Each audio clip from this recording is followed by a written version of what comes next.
Muito boa noite, minha Paraíba. Estamos ao vivo, começando a partir de agora pela sua TV Arapuã, mais um Frente a Frente. O nosso convidado de hoje é o governador da Paraíba, João Azevedo, que está aqui conosco. Ele que retornou de uma viagem institucional à China na semana passada, já retomou sua agenda administrativa aqui no estado da Paraíba e vem atualizar todos os assuntos e temas que importam e interessam à Paraíba, das obras, das ações, da segurança pública à política. A gente debate a partir de agora com o governador João Azevedo e você acompanha tudo isso frente a frente aqui conosco.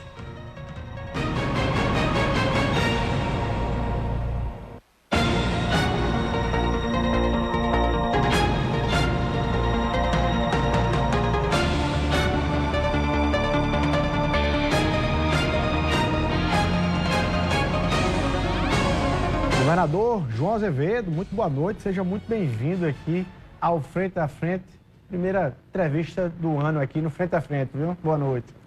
Boa noite a você, Luiz, boa noite principalmente a todos que nos assistem através do Sistema Arapuã. É um prazer voltar. Mas eu acho que foi a primeira vez esse ano. Esse ano sim, o ano está passando rápido. Muito Mas rápido. aí, para começar, eu até lhe pergunto, como é que está a sua saúde, governador? Você que passou por alguns momentos, enfim, mais difíceis recentemente. Como é que está hoje a saúde do governador João Azevedo? Acho que primeira grande dúvida aí e vontade, curiosidade do paraibano saber. Não, eu estou muito bem, graças a Deus. Fizemos um procedimento, foi um procedimento preventivo. A partir de exames que eu fiz, ficou constatado que havia uma necessidade de fazer um procedimento e nós fizemos esse procedimento, uma angioplastia e a colocação de um stent. Mas, graças a Deus, tudo de forma preventiva e estou absolutamente tranquilo. A sua viagem para a China é até um sinal de que o médico não liberaria o senhor viajar, fazer uma viagem dessa, não estando em condições de fazê-lo. Ou o senhor desrespeitou as orientações médicas, governador? Não, de forma nenhuma. Nós, inclusive, antes da viagem, eu fiz uma consulta e fui liberado totalmente. E foi um grande teste, na verdade, porque, afinal de contas, são quase 24 horas dentro de um avião para você chegar na China.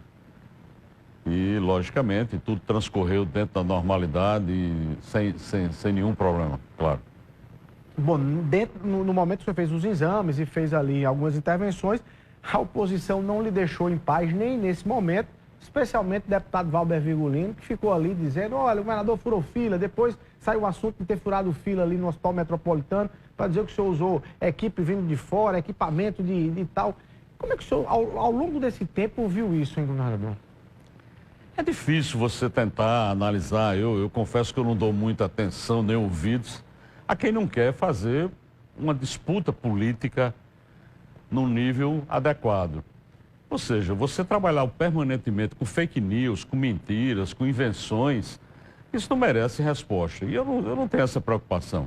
Todo mundo sabe que meu médico é Dr. Fulvio Petrus, é aqui na Epitácio Pessoa, em frente ao grupamento de engenharia, é um excelente médico.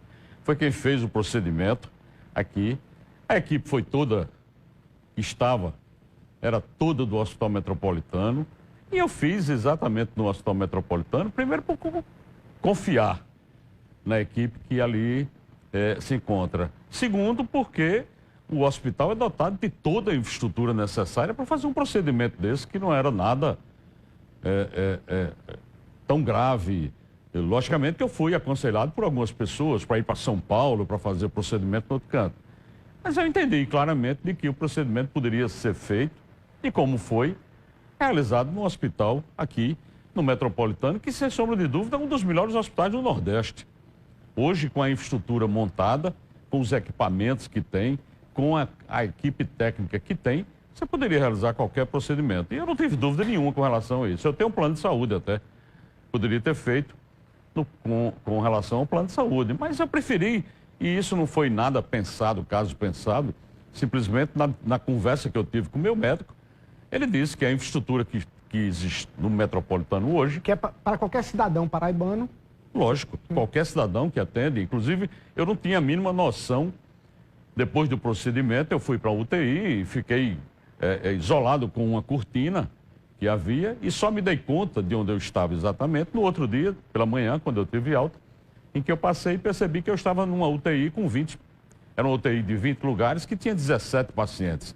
E esses 17 pacientes que estavam lá eram todos cidadãos paraibanos que tinham passado por procedimentos iguais ao meu, outros ou com outros tipos de intervenção, mas inclusive no mesmo dia, enquanto eu estava numa sala de hemodinâmica, tinha uma outra pessoa passando pelo mesmo procedimento na outra sala de hemodinâmica. Então, realmente eu só me dei conta disso quando no outro dia, pela manhã, que eu recebi alta, que eu fui sair. E eu olhei e percebi nitidamente como esse programa Coração Paraibano está funcionando. Eu agora brinco com a equipe toda, dizendo que eu conheço o programa Coração Paraibano por fora, porque nós concebemos o programa, e por dentro, porque eu fui usuário do programa. E não houve não houve de forma nenhuma, furando fila nenhuma para ser atendido, a equipe era toda daqui, mas infelizmente é isso que eu digo, a disputa política, às vezes de baixo nível, leva para discussões que não interessam. Bom, que inclusive leva até para a sua viagem para a China, né? Claro. Até na sua viagem para a China foi ali se discutido ali o efeito prático dela. Então, de forma muito clara, governador, para Paraíba a gente acompanhou, os governadores outros do Nordeste também foram à China, né? A governadora do Rio Grande do Norte trouxe ali a história da fábrica da Shen para o Rio Grande do Norte, o governador da Bahia também ali, uma previsão de instalação de fábricas. Para Paraíba, a gente tem um cenário tão concreto como esses outros estados? Primeiro é importante entender a missão que nós tivemos e realizamos na China. Primeiro, essa missão ela foi composta por uma equipe do governo do estado, professores da Universidade Federal de Campina Grande, professores e reitores e a reitora do IFPB e a coordenação do projeto Bingo, que é o grande radiotelescópio que está sendo construído na Paraíba.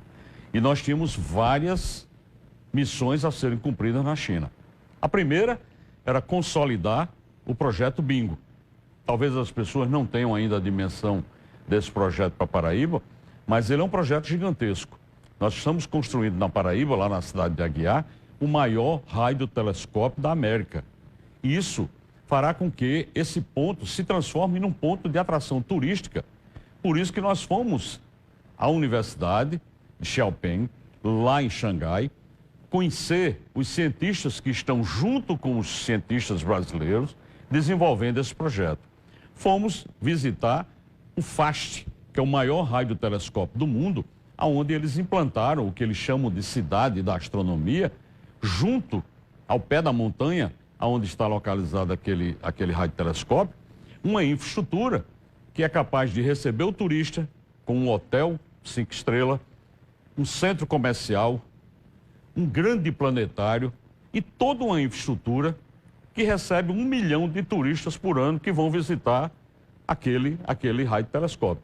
O que nós estamos pensando para Aguiar é exatamente isso, utilizar o espaço do radiotelescópio como um ponto turístico, inclusive que aqui com uma grande vantagem, é muito perto de Sousa, e nós queremos fazer um link entre o futuro que vai ser discutido, fora a sua missão de pesquisa para a ciência, que vai desempenhar o radiotelescópio, a gente utilizá-lo como elemento de visitação turística e ligado a Sousa por conta do Vale dos Dinossauros. Então você terá o passado e você terá o futuro ali discutido. E estamos pensando também, já entrando em contato com o Ministério do Desenvolvimento Regional, para que todo o material ou parte do material que foi recolhido durante as escavações das obras dos eixos do São Francisco, é um material extraordinário em termos de arqueologia, que a gente possa montar uma grande exposição ou até mesmo um museu lá em Cajazeiras. Com esses voos que agora tem, chegando em Patos, o cidadão pode fazer um circuito turístico completamente diferente, que é chegar em Patos, ir de carro até Aguiar, visitar o radiotelescópio, ir de carro até Sousa, visitar o Vale dos Dinossauros, ir para Cajazeiras, conhecer esse museu que nós vamos implantar de arqueologia, e agora, amanhã, nós estaremos lá em Cajazeiras, inaugurando o voo que sai de Cajazeiras para Recife. Então haverá uma porta de entrada e uma porta de saída para um sistema, um processo novo que a gente quer desenvolver, o turismo. Essa foi uma das etapas. E para que a gente pudesse garantir a execução desse projeto, nós tivemos reunião com o presidente da província de Xangai, nós tivemos reunião com a Comissão de Ciência e Tecnologia de Xangai, com a Universidade Xiaopeng, e desse processo, além da visita à CETC 54, que é a empresa que está fabricando as antenas. Nós fechamos o processo, consolidamos. Então, não há dúvida com relação, inclusive com prazo, em abril de 24, a CETC 54 estará já encaminhando para o Brasil as antenas, para que a gente possa montá-las aqui no Aguiar. Então, essa foi uma etapa. A outra etapa da viagem se referiu exatamente à visita a empresas fabricantes de equipamentos, principalmente de implementos agrícolas, considerando que na China você tem a agricultura familiar muito bem mecanizada. A nossa agricultura familiar aqui ainda é praticamente manual. Você tem as fábricas aqui se dedicando à construção de equipamentos de grande porte, destinados muito mais ao agronegócio. E na China você tem uma quantidade de implementos agrícolas que fazem com que a produtividade na agricultura familiar seja muito grande. E nós somos exatamente em busca disso. Vamos montar 10 projetos pilotos aqui na Paraíba, com um conjunto de equipamentos que vai de trator até implementos para cada tipo de plantação, para que a gente possa aumentar essa produtividade. Esse é um outro projeto. O terceiro projeto que nós fomos visitar foi exatamente 2 fábricas de ônibus elétricos, as gigantes de fabricação de ônibus elétricos. Para se ter ideia, uma das fábricas que nós visitamos, ela produz um ônibus a cada 33 minutos. A cada 33 minutos, um ônibus é concluído na linha de montagem e o motorista pega e leva o ônibus para fazer um teste numa pista de teste dentro da própria fábrica, que tem 600 mil metros quadrados, essa fábrica, de construção, 600 mil metros quadrados de construção, e o ônibus fica pronto para ser entregue. Então, é uma gigante, é uma empresa que tem interesse de vir para o Brasil, e nós fomos apresentar o estado da Paraíba pela sua localização, pela sua condição de mão de obra especializada que nós temos em função das universidades que nós temos na Paraíba, e que temos todas as condições de atrair para a Paraíba esta fábrica. Além disso, tivemos a oportunidade de sentar com a indústria farmacêutica. O Brasil vive um apagão de vários insumos na saúde. E há um interesse, claro, de nossa parte, de trazer uma dessas fábricas, e é uma dessas que estão no estágio mais avançado. Nós não podemos, inclusive, anunciar o nome da fábrica, porque, como ela tem ações na Bolsa, ela só pode anunciar depois de efetivamente assinar os contratos. Nós assinamos já um contrato de confidencialidade com essa fábrica e, dentro de poucos dias, já estarão aqui no Brasil representantes dessa fábrica para que a gente possa dar desenvolvimento a esse projeto. Já teria um espaço ali, um local onde ela poderia ser instalada aqui na Paraíba? Esse projeto ele prevê, primeiramente, a importação do produto, já através do Lifesa, já virá o produto já com o nome do Lifesa. No segundo momento, é a importação do produto para que seja embalado, envasado aqui e a distribuição ser feita pelo Lifesa. E no terceiro momento é a fábrica em si, porque levará um tempo para ser construída a fábrica. Então isso já está avançado, as discussões estão muito avançadas, nós estamos colocando muita energia nesse projeto. Eu estarei, inclusive, nos próximos dias em Brasília, numa reunião com a ministra Nízia Andrade da Saúde, para que a gente possa consolidar e fechar esse projeto. Então são várias pautas que nós tivemos oportunidade, além de reuniões com 12 empresas de diferentes produtos na China, mostrando os seus produtos e, ao mesmo tempo, nós apresentando a Paraíba enquanto Estado capaz de receber investimentos. Também estivemos com as 2 maiores construtoras do mundo, a CCCC e a CRCC, que são empresas que são construtoras das maiores obras que você possa ter notícia, do estádio de futebol que foi a final na Copa, a última Copa do Mundo lá no Catar. A CRCC foi quem construiu pontes, viadutos, ferrovias, portos.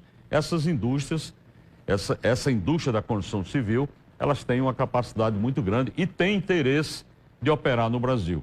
Para operar no Brasil, inclusive, a CCCC comprou uma empresa no Brasil, chamada Concremate, que começa a participar das licitações no Brasil. Ou seja, foi uma viagem extremamente produtiva, uma viagem que eu não tenho dúvida nenhuma gerará frutos para a Paraíba, e já estamos marcados no dia 30 a 31 de agosto, com um representante do governo chinês, uma reunião aqui na Paraíba. Isso vai, evidentemente, provocar o desenrolar dessas ações que nós tivemos lá na China. Governador, eu quero manter a pergunta de o que virá para a Paraíba, se for mudar só o país, saindo da China, para perguntar sobre o Brasil, o que virá da Paraíba em relação ao governo federal. Mas antes, só para a gente fechar essa viagem da China, para ficar bem claro, se houve compreensão ou não nessa história de vai ter ensino de mandarim nas escolas da Paraíba, ou houve uma má interpretação nessa informação? Seria exagero demais botar já o mandarim nas escolas da Paraíba ou não? De forma bem clara, o que é isso exatamente?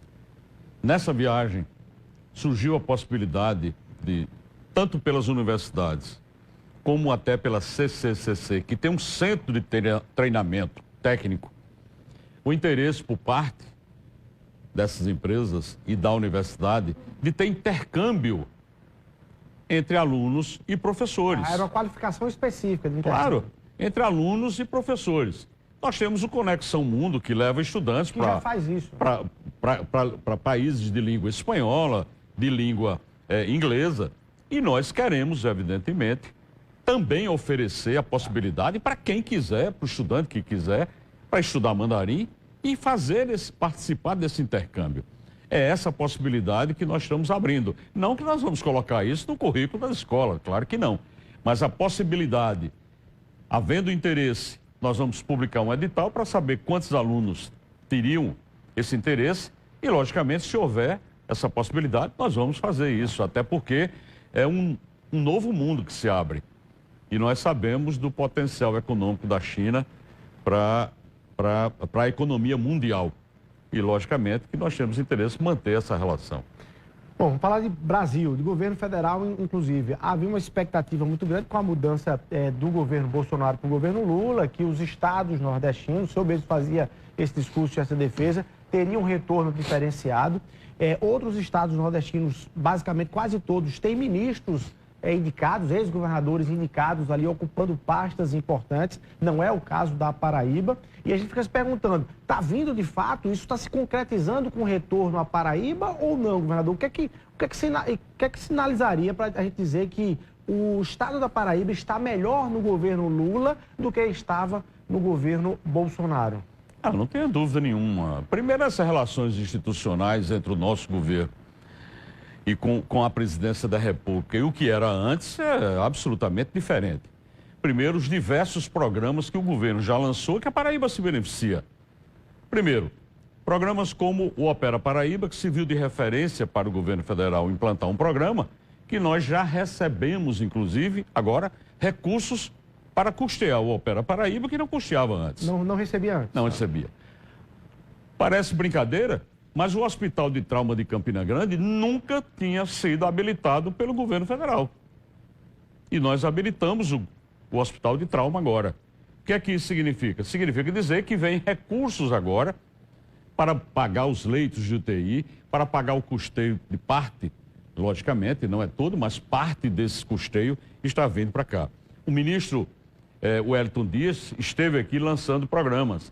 A ministra da Mulher esteve aqui lançando programas, como a Casa da Mulher que nós vamos construir. O ministro Flávio Dino esteve aqui fazendo parcerias, lançando programas, ou seja, é uma outra relação. Além disso, por ser presidente do consórcio, estar presidente do consórcio, nós tivemos a oportunidade de manter uma relação mais estreita com a presidência da República e com o ministro Rui Costa, no sentido daquelas demandas que foram apresentadas tanto para o Nordeste como para a Paraíba e cada estado do Nordeste individualmente, para serem colocados dentro do novo PAC. Um novo PAC que será apresentado, será anunciado pelo presidente da República nos próximos dias. Você já sabe o que é que vem para a Paraíba? Não, nós fizemos o seguinte, nós pedimos e quando você pede, eu acho principalmente pedir ao governo federal, eram 3 prioridades. Nós entendemos que nós não nos limitaríamos a 3 prioridades. Nós apresentamos um elenco de 12 prioridades para Paraíba.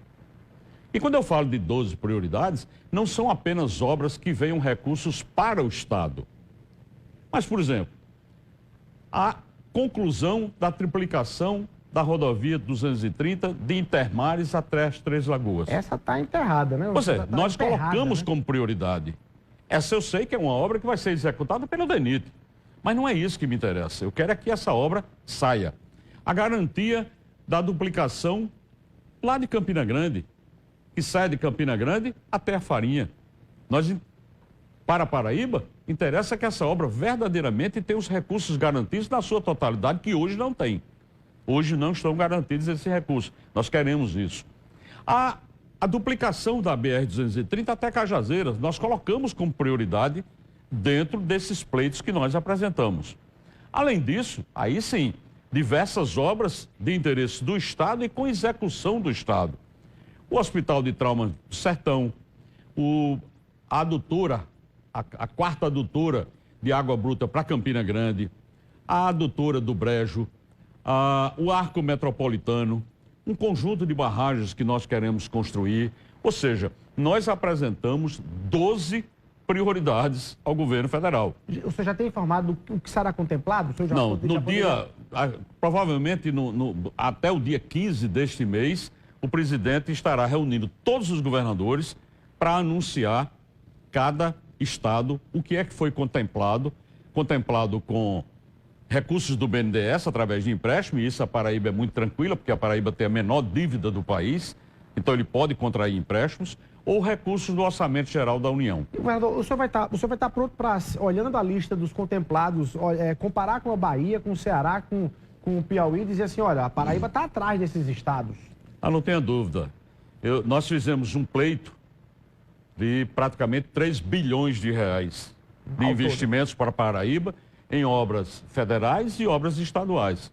E eu espero que a Paraíba seja contemplada e muito bem aquinhoada dentro desse processo. Vamos ter essa resposta dentro de poucos dias, assim que for anunciado o PAC, que o ministro Rui Costa, junto com a ex-ministra Miriam Belchior, estão fechando. Eu espero que nós sejamos bem aquinhoados nesse processo. Não foi isso que aconteceu na tabela, no repasse de recursos para o pagamento do piso dos enfermeiros. A Paraíba, quando viu a tabela, ficou num ranking absurdo. Na verdade, 4 milhões. ali não se tratou de ranking, ali se tratou de erro de cálculo. Ali foi a forma como foi calculado os valores para repasse. Tanto que o governo federal entendeu, porque no mesmo dia que eu vi a tabela, eu liguei, tanto para o ministro Rui Costa como para a ministra Nízia, e eles entenderam que havia um erro, porque tinha municípios na Paraíba que ia receber R$150. R$150. R$150 não paga o piso de um enfermeiro. Então, a ministra entendeu logo que havia um erro. E, logicamente, que suspendeu, tanto que até agora ainda não foi feita nenhuma transferência. Nós apresentamos um cadastro, ou quase que um censo da Paraíba. Esse censo serviu, inclusive, de referência para o Ministério solicitado de todos os estados, para que a gente pudesse receber recursos compatíveis. Não cabe, evidentemente, fazer uma comparação, mas, para se ter ideia, a rede estadual, que é composta de 34 hospitais e 4 UPAs, receberia 4.900.000 por ano. A Prefeitura de João Pessoa, que tem uma rede muito menor, porque é só aqui em João Pessoa, receberia 80 milhões. Campina Grande receberia 40 milhões numa rede menor ainda. Então, claro que havia erro de cálculo. Não foi questão de priorização de valor, diminuir ou aumentar. Foi erro de cálculo. E esse erro está sendo corrigido. E eu espero que, assim que fecharmos as contas corretamente, que venham os valores para que a gente possa pagar ao prestador de serviço. Porque ao efetivo, ao aposentado, aquele pensionista desse segmento já recebe aqui o piso na Paraíba, que nós somos o único estado do Brasil a fazer isso. Que paga independentemente do retorno aí do governo federal. Claro. Mas o senhor está garantindo novamente e reafirmando que, solucionando essa questão do repasse do governo federal, vai incluir os prestadores todos de serviços da enfermagem nessa folha. Não tenha dúvida. Isso é um compromisso e nós estamos esperando que seja repassado recursos para que a gente possa cumprir isso que nós dissemos há muito tempo. Inclusive com a definição clara de algumas coisas. A lei que criou o piso não estabeleceu a carga horária. Imagina um absurdo, você criar um piso, um valor de salário e não estabelecer quantas horas tem que se trabalhar para receber esse piso. Então quer dizer que alguém que trabalha 20 horas vai receber a mesma coisa que alguém que trabalha 40 horas? É preciso que essas regras, e o Supremo Tribunal Federal está decidindo isso. O Supremo Tribunal, com certeza, vai definir isso e tornará esse quadro muito mais claro para todo mundo. Bom, saindo do piso da enfermagem para falar em algo que está sendo, até em outdoor foi cobrado, database do servidor público do Estado, governador. Qual é a fala que o senhor tem para quem está nos acompanhando, objetivamente, matematicamente falando, em relação a isso? Nós estamos trabalhando, é preciso entender, e isso fica muito claro, quando o ano passado, numa medida eleitoreira do presidente anterior, ele tentou criar uma falsa redução de impostos, alegando que com a redução do ICMS nos combustíveis, na energia, nas telecomunicações, haveria verdadeiramente um ganho para todos. Simplesmente a Paraíba perdeu, de agosto a dezembro do ano passado, mais de 700 milhões da sua receita. A previsão esse ano é que a gente perca em torno de 1,2 bilhão de reais na receita, por conta da Lei Complementar 192 e por conta da Lei Complementar 194. Essas distorções, de certa forma, estão sendo corrigidas pelo Supremo Tribunal Federal com alguns acordos que nós estamos fazendo, que não fará a reposição total. Mas, mesmo assim, a Paraíba não aumentou a alíquota modal, a Paraíba não aumentou impostos, a Paraíba não repassou um único centavo para a população dessa perda de arrecadação. Isso por conta exatamente de que a poupança que nós tivemos garantiu até hoje que a gente mantivesse todas as contas em dias, pagamento em dias. Nós fizemos aqui o reajuste do professor, estamos pagando o piso sem discutir, enquanto outros estados sequer estão pagando o piso, é importante. Tem prefeituras grandes da Paraíba que estão discutindo com professores e não estão sequer pagando o piso. Então, nós estamos pagando o piso. Nós fizemos ajustes em determinados planos de carreira e remuneração dentro do Estado. Agora, não há de se falar em aumento geral enquanto a gente não tiver sequer a sinalização de como vai acontecer essa receita esse ano. Nós estamos aguardando, caso haja, evidentemente, essa sinalização, uma coisa os servidores podem ficar tranquilos. Em janeiro do próximo ano, nós vamos ter um aumento linear. Isso está previsto, nós estamos trabalhando para isso. Esse ano, em função dessa, eu diria que insegurança em termos de receita que os estados estão vivendo, é meio complicado. Mas em janeiro, você está dizendo que em janeiro nós teremos aumento sim para os servidores. Não tem como também fazer um cálculo do percentual? Não, claro que não, claro que não. Porque nós estamos, inclusive, honrando os compromissos que nós já tínhamos assumido. Incorporação da Bolsa dos Professores. Agora, em janeiro, terá a incorporação de mais 20% da Bolsa de todo o pessoal da segurança. Isso vai chegar já a 60% de incorporação da Bolsa. Tem contratação do pessoal da segurança, inclusive? Tem, mano. Nós temos o que nós estamos fazendo. Nós fizemos o concurso público para a Polícia Civil e já estamos formando os profissionais para poder, claro, colocá-los na ativa. Governador, eu quero falar sobre segurança pública, mas antes, já que a gente está falando aí de receita tributária, inclusive, como é que o senhor encarou e recebeu esse texto da reforma tributária que já foi aprovada na Câmara, está indo para o Senado, que ajuste o senhor faria como o Estado da Paraíba? O Estado da Paraíba sai ganhando ou perdendo com essa reforma que está aí? Inclusive com o final da história da guerra fiscal, né? Com a história das alíquotas únicas aí nos estados. Primeiro é importante a gente entender que a reforma tributária ela é extremamente necessária para o país. O Brasil não conseguiria crescer nos patamares que outros países no mundo crescem com o sistema tributário brasileiro, em que há uma sucessão de acúmulos de cobranças de impostos de um sobre o outro dentro da cadeia produtiva. Então, é necessário? É. Encontrar um modelo que agrade a todo mundo, eu realmente acredito que seja muito difícil. Entretanto, o que foi apresentado tem alguns pontos que para a gente é preciso ser discutido. Negativamente falando. Negativamente falando. Qual é o primeiro problema? A partir de 2029, haverá uma distribuição de um bolo de receita para cada estado. Imagine o senhor, a senhora que está em casa, se fosse uma grande pizza e você fosse fatiar essa pizza para os 27 estados do Brasil.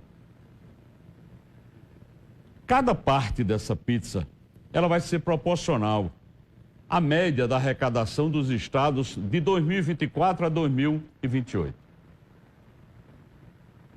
Ok? Para estados como a Paraíba, que em função da sua condição fiscal, da boa condição fiscal, da boa gestão fiscal que nós fizemos no estado, não aumentou impostos, a arrecadação vai ser menor do que outros estados que aumentaram impostos. Consequentemente, você vai receber menos. Obviamente, a parte dessa pizza que caberá à Paraíba será menor. Ora, nós estamos aguardando para que isso seja discutido agora dentro do Senado. Mas a permanecer esse quadro, teremos dois caminhos. O primeiro caminho, essa reforma ela só trará consequências muito depois de eu estar fora do governo. Eu poderia simplesmente lavar as mãos, aplaudi-la e deixar para lá. Entretanto, enquanto governador, e neste momento, eu tenho que ter a responsabilidade com o futuro desse estado. Então, imaginar que em 2029 o estado vai ter uma receita menor, porque nesse momento eu deixei de tomar uma medida, jamais acontecerá. Então, nós estamos aguardando a aprovação da reforma tributária e se houver necessidade de ajuste na alíquota modal, que nós não fizemos, 17 estados do Brasil já fizeram e nós não fizemos, não houve aumento de impostos, e se houver necessidade, nós faremos. Ou seja, para traduzir, um dos caminhos é o senhor vai aumentar imposto para poder, lá no final, ter esse retorno melhor para a Paraíba. Lógico, para a Paraíba ter uma receita maior a partir de 29.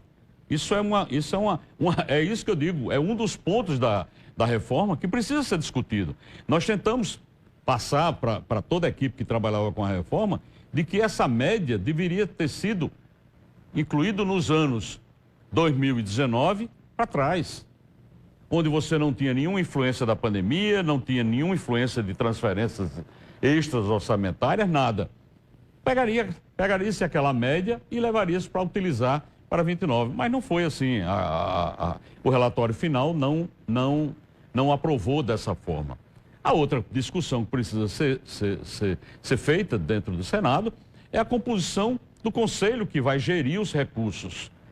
Da forma que está, em função da população, é evidente que o Sul e Sudeste terá um peso muito maior nas decisões dentro desse conselho do que as outras regiões do país. E, mais uma vez, isso poderá levar a se manter privilégios para regiões que já foram privilegiadas a vida inteira, em detrimento de regiões como o Norte, Nordeste, Centro-Oeste, que precisam ter um incentivo diferenciado. Nós vamos também colocar isso em discussão. O terceiro ponto que eu acho que precisa ser discutido na reforma é a questão do Fundo de Desenvolvimento Regional. Esse Fundo de Desenvolvimento Regional, ele busca exatamente diminuir as diferenças regionais. E na hora que se estabeleceu esse fundo, regiões como o Sul e Sudeste também querem a participação no fundo. Então você não cria um fundo para desenvolvimento regional. Você cria um fundo que vai ser dividido por todos os estados. Esses são pontos. Eu acho que o Congresso está aí para fazer essa discussão. O Senado tem essa condição de fazer essa discussão de uma maneira mais tranquila, porque são 81 senadores com a representação igualitária para cada estado. E isso, com certeza, será colocado em pauta aí nos próximos dias. Governador, segurança pública. Tem várias formas de a gente iniciar esse debate, mas eu quero começar com linhas gerais para que a gente possa mergulhar e se aprofundar nele. O senhor está satisfeito com a sua cúpula de segurança aqui no estado da Paraíba? Ou o senhor olha para ela e faz assim, olha, precisa ajustar alguma coisa, se é de nomes ou se é de planejamento, mas precisa ajustar? Resposta: simples, curta, sim, eu estou satisfeito. E por que é que eu estou satisfeito? Porque os números que nós estamos fechando a cada mês nos dão essa certeza de que todos os números em todas as áreas estão em queda. Nós estamos mantendo o número de CVLIs em queda constante desde 2019. Isso é extremamente importante. Você tem regiões como Campina Grande que está com um índice de CVLI de 8,2. Isso é abaixo do que a ONU entende como um índice da civilidade, que é de 10 CVLIs para cada 100 mil habitantes. Campina Grande está abaixo disso. Regiões que normalmente tinham números muito mais altos e que nós fomos, ao longo do tempo, combatendo. Nós temos um estado que já tirou mais de 13 mil armas de circulação, que já tirou mais de 15 toneladas de droga de circulação.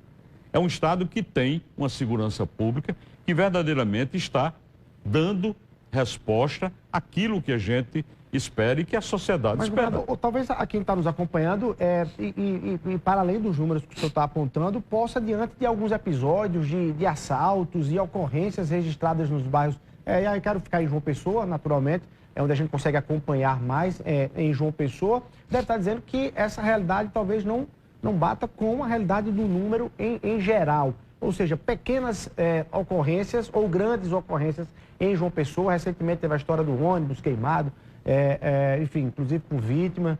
E, enfim, existe uma distância entre os números e os episódios do dia a dia, a população começando a se sentir um tanto quanto intimidada? Não, de forma nenhuma. O que existe é o seguinte, você tem que entender que em momento algum nós estamos colocando de que não há violência, de que não existe violência, de que tudo está tranquilo. Não é isso. O que nós estamos colocando claramente é que os números com relação à segurança pública da Paraíba, e nós vamos fazer uma reunião na próxima semana para apresentar o saldo, o balanço desses últimos 6 meses, e vocês vão ter conhecimento desses números. Esse fato do ônibus aí, eu estava inclusive viajando, esse fato dos ônibus, isso foi uma briga de facção. Isso é uma briga de facção, não tem nada a ver com a segurança pública de uma forma geral. Claro que tem, porque essas facções, elas o tempo todo são alvos de operações da polícia. E nós estamos o tempo todo intensificando essas ações. Logicamente que esse fato, ele foi isolado numa luta de facções, onde nós já identificamos, tanto que o cidadão responsável por isso foi preso, a justiça liberou, mas aí em função da morte do motorista, foi novamente decretada a prisão e a Secretaria de Segurança, através do secretário Jean, a Polícia Militar, através do comandante Sérgio, exerceram sua atividade corretamente, identificaram numa investigação extremamente séria e prenderam. Esse é o papel nosso. Esse é o nosso papel. E vamos continuar fazendo isso. Não vamos abrir mão de forma nenhuma, nem permitir que fatos como esse fiquem impunes. Não tem mudança na segurança, de nomes de segurança? Não, de forma nenhuma. Caso Sofia, lá de Bananeiras, governador, o que é que ele informa? O que é que a segurança tem informado ao governador João Azevedo? Como é que o senhor está acompanhando isso? Olha bem, é lamentável um caso como aquele. Primeiro, eu aqui me solidarizo com a família toda. Agora, é um caso extremamente difícil de elucidação. A polícia está investigando, já seguiu vários caminhos, várias linhas de investigação, e eu espero que a gente chegue aos autores, ou autora, sei lá, de um crime tão hediondo. O senhor tem se mantido informado, a segurança tem informado... Sim, com relação às linhas de investigação, mas são linhas de investigação. A gente não pode dizer quais são, porque, evidentemente, nada ainda é concreto. Infelizmente, nada ainda é concreto. Estamos muito longe, muito perto? Não, eu confesso que não dá para fazer esse tipo de avaliação. Nós estamos fazendo as investigações de todas as linhas que parecem plausíveis num caso como esse. Infelizmente, é um crime hediondo, mas nós vamos buscar. A exemplo de tantos outros crimes que nós elucidamos, nós vamos buscar essa conclusão. Tá. Bom, o senhor falou que está indo amanhã para Cajazeiras para o voo inaugural desse trajeto Cajazeiras-Recife e tem cumprido ali algumas agendas e feito algumas visitas em obras ao longo desde o seu retorno da China. Fez ali, a gente tem até imagens aí, nas obras de início do Polo Cabo Branco. De fato e efetivamente está saindo do papel, governador? Claro, já existe 3 resorts em construção. E amanhã à noite estaremos lá no Teatro Pedra do Reino fazendo o lançamento do parque aquático que será construído naquela área, que será uma grande âncora, na verdade, daquele polo. Nós estamos num ritmo normal, as obras acontecendo, os resorts sendo construídos e finalmente, de uma maneira definitiva, o polo saiu do papel. Acho que essas imagens, na verdade, são do hospital... Essas aí são imagens do Hospital da Mulher, aqui em João Pessoa. Aqui em João Pessoa. Aqui em João Pessoa é uma obra... Que também tem... É uma obra grandiosa, mais de 80 milhões de reais sendo investidos aí, num hospital que foi durante muito tempo. Aí já é a praça, uma praça que nós vamos entregar agora no dia 4 de agosto, comemorando aí, celebrando o aniversário da cidade de João Pessoa, lá em Cruz das Armas também. Lá em Cruz das Armas. Todo esse roteiro de visitas é em função do aniversário de João Pessoa? Como é? Não, na verdade... Você está com agenda com o prefeito Cícero Lucena? Na verdade, a gente tem feito isso pela Paraíba toda, em função do orçamento democrático. A cada viagem aonde se realiza o orçamento democrático, a gente faz inaugurações das obras, porque a agenda é muito grande, não dá para inaugurar tudo, mas a gente tenta passar por cada cidade, entregando escolas, entregando ginásios, entregando travessias urbanas. Só travessias urbanas nós vamos atingir 210 cidades. Não dá para fazer 210 inaugurações. Entretanto, algumas a gente passa e consegue realmente fazer de uma forma simbólica. Assim como a gente faz, a fotografia mostrou aí.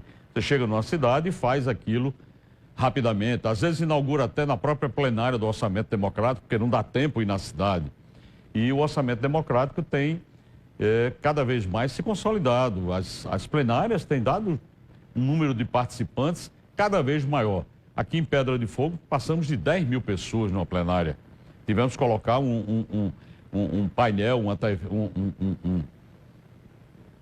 telão? Um telão, na verdade, fora do ginásio, porque não cabia as pessoas. Isso aí é em Barra de Santa Rosa, onde nós entregamos lá uma feira de gado, essa pista para caminhada, a travessia urbana da cidade. Ou seja, são obras por todo canto. É uma coisa que dá muita tranquilidade para o nosso governo, é poder passar nos 223 municípios e ter a presença do governo. Governador, a gente falou de João Pessoa e mostrou ali algumas obras de João Pessoa. Se o senhor pudesse fazer uma reunião com todo o PSB aqui da capital e sentasse, o que o senhor diria em relação a essa relação com o prefeito Cícero Lucena? Porque tem muita discussão para dizer o seguinte, olha, o Cícero não dá espaço para o PSB, vai discutir, vai rediscutir a aliança e tudo. O senhor tem reafirmado nas entrevistas da aliança, mas por que isso? Eu não vou nem perguntar se o senhor defende ou não a aliança, se o senhor quiser responder, o faça, mas por que fica se repetindo o PSB fazendo um outro questionamento, a relação com o Cícero Lucena? O deputado Gervásio mais recentemente falou do tratamento, do espaço. O que o senhor diz ao PSB para dizer sobre esse tema definitivamente? Primeiro é importante dizer que a independência das pessoas é uma coisa natural. Você dizer o que você pensa e que você acha é uma coisa natural. Não existe partido político de nenhuma forma você impedir que as pessoas emitam suas opiniões. Ou seja, o senhor nem vai vetar, nem tá estimulando. Não, é claro que não. A minha posição com relação ao prefeito Cícero Lucena já está muito clara. Eu disse já várias vezes que o nosso interesse é manter essa aliança, inclusive até na direção de manter a própria chapa, que foi de 2022, 2020, agora para 2024. Então isso aí já está muito claro. Agora, é impossível que você possa tolher a opinião das pessoas. Você simplesmente dizer a um membro de um partido que ele não emita opinião sobre qualquer coisa, ou sobre esse ou aquele tema. Isso é uma posição individual. Entretanto, o partido tomará uma posição quando estiver na época certa, na data certa, nós tomaremos a posição e a tendência do partido é, logicamente, nós apoiarmos o prefeito Cícero Lucena na reeleição. Eu não tenho dúvida disso. Numa plenária será essa, claro que será essa. Eu não vejo outra coisa, a não ser que fatos extraordinários aconteçam, que eu não tenho a mínima previsão de que isso aconteça. Então, nós manteremos, esse é o nosso interesse, de manter essa aliança, sim. O senhor considera que Cícero deveria, de fato, abrir mais espaço para o PSB na gestão? Aí falando como partidário do PSB. Eu não faço política pensando em espaço. Sinceramente, não faço. Até porque eu, como governador do Estado, tenho espaços dentro do próprio governo. O PSB tem espaço dentro do próprio governo do Estado. Então, não é isso. Muitas vezes é colocada a forma, às vezes, que você colocou no início da entrevista. A Paraíba não tem um ministro. Não tem. E eu não estou preocupado com isso, não. Eu quero que o governo federal mande para cá obras, ações, políticas públicas. Isso me interessa. Agora, tem um ministro. Eu tenho amigos lá, os vários ministros lá, que têm nos ajudado muito. Então, isso é o que me interessa. Não é ter um nome. Isso, para mim, não. Eu não faço política pensando em cargos. Tem políticos que só vivem pensando em cargos. Eu sei que tem, mas eu não faço política dessa forma. Eu acho que o que me interessa, na verdade, é você ter políticas, ações governamentais federais aqui dentro do Estado. Aí sim é importante, é isso que nós estamos brigando. E esse reflexo nós estamos tendo e sentindo aqui na Paraíba. O senhor falou aí numa expressão que eu não dormiria hoje se eu não mergulhar um pouco nessa expressão que o senhor falou, a não ser que aconteçam fatos extraordinários, e eu não estou esperando por eles, quando fala da relação de reafirmação de apoio a Cícero Lucena. Recentemente a oposição revelou decisão do Tribunal de Contas da União, que o prefeito Cícero estaria inelegível na próxima eleição. Essa entra na lista dos fatos extraordinários? Não, eu nem sabia dessa. Eu nem sabia dessa. Você tem em relação à segurança jurídica de que Cícero candidato à reeleição com todas as condições de aptidão eleitoral? Essa é uma discussão que todas as vezes que chega próximo da eleição, volta à tona, se coloca novamente. Se dizia isso antes dele ser candidato em 2020. E ele foi candidato, foi eleito, tá aí e é prefeito da cidade. Então essa coisa, isso é as pessoas esquentando. Quando chega numa época de eleição como essa, aí as coisas começam a surgir. Eu não acredito, evidentemente, nada nessa direção, até porque, se assim o fosse, ele não teria sido candidato em 2020 e teria sido eleito e está governando até hoje. Saí de João Pessoa rapidinho, vamos para Campina Grande, 120 quilômetros ali, vamos para Campina Grande. Deixa eu lhe perguntar, o senhor acha, fazendo a leitura política, que o governo, ou a base política governista, deveria esperar por Romero Rodrigues, deve esperar por Romero Rodrigues, uma decisão do deputado Romero Rodrigues, que está aí nessa discussão com o prefeito Bruno Cunha Lima? Não tem nada a ver uma coisa com a outra. Nós já colocamos claramente que nós teremos uma candidatura ou apoiaremos alguma candidatura. O PSB terá uma candidatura ou apoiará uma outra candidatura de um partido aliado. Isso está muito claro. Independente da posição de Romero. Eu tenho o maior respeito por Romero, uma relação muito boa com o Romero. Entretanto, não tem que esperar por ninguém. Você não pode fazer política esperando pela decisão dos outros. Eu não sei se Romero vai ser candidato, eu não tenho a mínima ideia. Mas o nosso partido discute internamente a possibilidade de ter um nome ou apoiar um nome de um partido que seja aliado. O senhor já viu esse filme em 2000, com Romero, em algum ano, em alguma eleição? De esperar por uma decisão e ele não avançar? Não. A história política da Paraíba, ela tem momentos de pessoas que se lançaram candidatos, depois voltaram atrás, enfim. Mas não é o caso agora de Romero. Romero, eu pelo menos até agora, não vi dele mesmo dizer que vai ser candidato. Você ouviu já, não? Não. Então, embora ele seja perguntado todas as vezes e todos os dias sobre isso. E quando você fala que o PSB pode lançar candidato em Campina, essa é uma decisão tomada, assim? Não, eu acabei de dizer que nós estamos discutindo ou o nome do partido ou apoiar uma candidatura de um outro partido que seja aliado. Se não houver uma candidatura de um partido aliado que seja viável, que não se apresente com viabilidade, nós vamos lançar o nome do PSB, sem problema nenhum. Quem é que vocês esperam, governador? Espera a decisão da senadora Daniela Ribeiro, por exemplo? Não, não é especificamente. Eu não gosto de personalizar essas decisões. As decisões são muito mais partidárias do que individuais. Mas até quando vocês vão deixar o prefeito Bruno Cunha Lima, abre aspas, sozinho nesse embate? Ele sabe que ele não está sozinho. Ele sabe que existe uma oposição. Ele sabe que a gestão que está fazendo é uma gestão que vai merecer, evidentemente, um olhar diferenciado pelo povo de Campina Grande. Existem falhas na sua gestão e que serão avaliadas pela população. Ele sabe disso. Então, não é questão de esperar.